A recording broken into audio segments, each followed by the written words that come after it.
Hello everyone. So আজকে আমি আরেকটা গুরুত্বপূর্ণ শর্টকাট নিয়ে এসেছি। সেটা হচ্ছে আমাদের কোষে, উদ্ভিদ কোষ, প্রাণী কোষে আমাদের কোষে কিছু নিঃসৃত পদার্থ রয়েছে।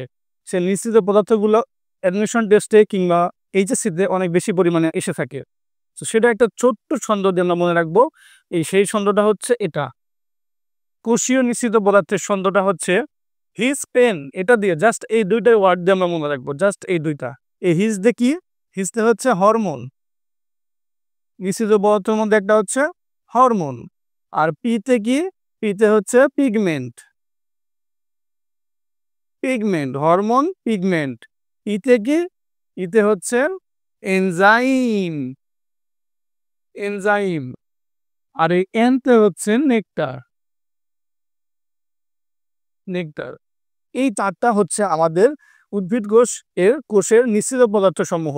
এগুলো কিন্তু প্রশ্ন এসে থাকে। নিচের কোনটি নিঃসৃত পদার্থ নয়? অপশনে দেওয়া থাকবে হরমোন, পিগমেন্ট, নেকটার আর একটা অন্য জিনিস। তো তুমি যদি এই ছন্দটা দিয়ে মনে রাখতে পারো যে কোনগুলা নিঃসৃত পদার্থ, সেক্ষেত্রে কোনটা নিঃসৃত পদার্থ নয় এটা বের করা তোমার জন্য ইজি। এরকম শর্টকাট ভিডিও পেতে আমার চ্যানেলটাকে লাইক, সাবস্ক্রাইব অ্যান্ড ফলো।